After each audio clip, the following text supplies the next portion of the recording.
vous sentirez la fatigue, vous pouvez informer le tribunal.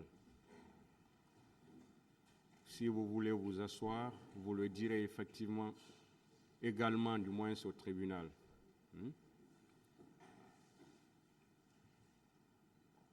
Vous pouvez répondre aux questions par oui, par non, ou bien vous dites simplement que vous ne répondez pas à la question. C'est aussi une réponse. En ce moment, le tribunal appréciera.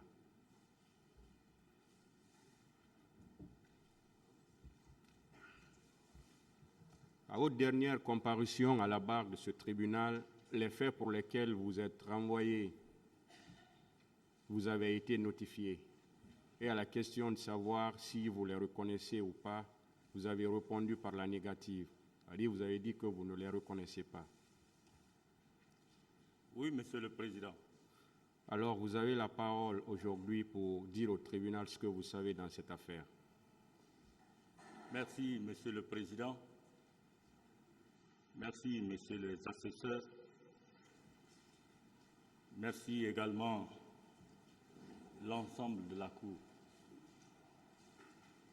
Permettez-moi, Monsieur le Président, de remercier mon épouse ici, qui ne cesse de m'apporter son soutien dans ce combat difficile. Alors, pour commencer, la question que vous m'avez posée, je dirais que, en ce qui concerne l'événement du 28 septembre, je ne connais absolument rien dedans. Je n'ai posé aucun acte. Je n'ai négocié avec personne. Parce que ma position ce jour-là, j'étais au PM3. Vous connaissez le PM3, c'est une prison qui était située, comme on appelle en ville ici. Alors, j'étais mis en prison par mon chef de service, le colonel Moussa Tchebourou Kamara, ici présent. Vous pouvez lui demander. Je suis resté en prison le 3 août 2009, c'est-à-dire un mois avant l'événement, et que je suis sorti le 6 novembre de la même année. Donc, si vous me posez la question sur les événements du 28 septembre, je dirais que je ne connais absolument rien dedans. Voilà la petite histoire. Je partais un jour à Kagbélé parce que j'ai un petit chantier vers là-bas. Tous les dimanches, je m'y rendais. Donc, à mi-chemin, j'ai été interpellé par le colonel Abou Keïta. Alors, il était l'officier chargé de l'organisation des ressources humaines à l'état-major de la gendarmerie. Ça, c'était le dimanche. Donc, il m'invitait de partir le joindre, n'est-ce pas, à l'état-major. Le lendemain, c'est ce qui fut fait quand je me suis rendu là-bas. Il m'a posé la question de savoir qu'est-ce qui est entre moi et le colonel Tchebourou. J'ai dit, mon colonel, c'est un problème d'argent qui m'oppose à lui.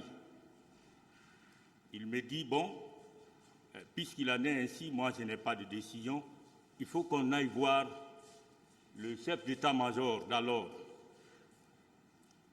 François Béavogui, le chef d'état-major adjoint de la gendarmerie. Nous sommes rentrés dans son bureau et ce dernier m'a posé la même question, à l'issue duquel il a ordonné le colonel Abou Keïta de me mettre aux arrêts. Lui, à son tour, il a appelé le colonel Famoudou Sano, qui était l'officier de garnison de l'état-major de la gendarmerie.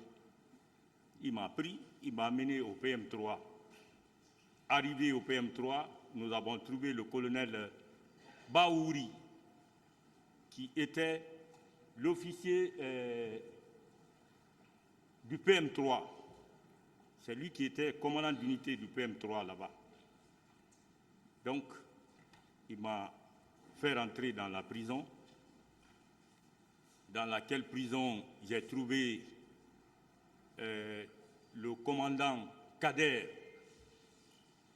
l'officier, le commandant de Bata, le bataillon autonome des troupes aéroportées. Il était là-bas avec moi. Il y avait aussi un certain M. Diallo, qui était de la société Bonsmar. D'ailleurs, je le remercie ici solennellement, c'est lui qui me passait les romans SAS que je lisais souvent, parce que c'était mon passe-temps. Donc, je suis resté là-bas jusqu'au 6 novembre. Le 5 novembre nuit, entre 20h et 21h, c'est le colonel Tamba Gabriel Yawara, qui était devenu commandant d'unité en remplacement du colonel Baouri. Donc, c'est lui qui m'a pris. Il m'a dit, ah, mon colonel, je suis venu, pardon, j'étais capitaine à l'époque. Il m'a dit, mon capitaine, il faut qu'on aille voir le colonel Keboro. Il a besoin de vous voir. Ça, c'était après avoir négocié, n'est-ce pas, ma libération près de mon chef de service, c'est-à-dire le colonel Keboro. Donc, il m'a pris dans sa propre voiture la nuit du 5. On s'est rendu là-bas. Arrivé, nous sommes rentrés dans le bureau du colonel Keboro. On a fait les dernières formalités pour ma libération et que j'ai obtenu, n'est-ce pas, cette libération la nuit-là. Donc, je ne me suis même pas retourné, n'est-ce pas, chez moi. Je me suis conduit directement, comme on appelle, au PM3, où j'ai passé la nuit. Le lendemain matin, je suis sorti aller voir ma maman à la maison et puis on a fait d'autres formalités. Pratiquement, Monsieur le Président, c'est tout ce que je connais dans cette affaire. Je ne me suis pas rendu au terrain, je n'ai négocié avec personne, je n'ai en parlé avec personne. Bien sûr, je travaillais à l'antidrogue avec le colonel Keboro, mais avant l'événement, moi j'ai été mis en prison. J'ai fait 3 mois, 3 jours. 3 mois, 3 jours au PM3. Donc, même le général Baldé, il nous a rendu, comment on appelle, visite au PM3.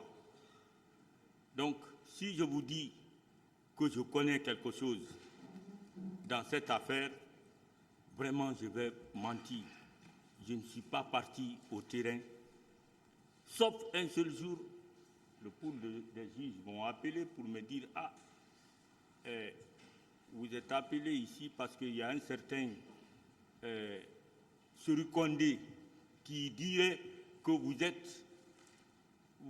étiez son chef de patrouille. Est-ce que vous le connaissez ?» J'ai dit « Je connais très bien Seri Condé, mais je n'ai jamais eu affaire avec lui. »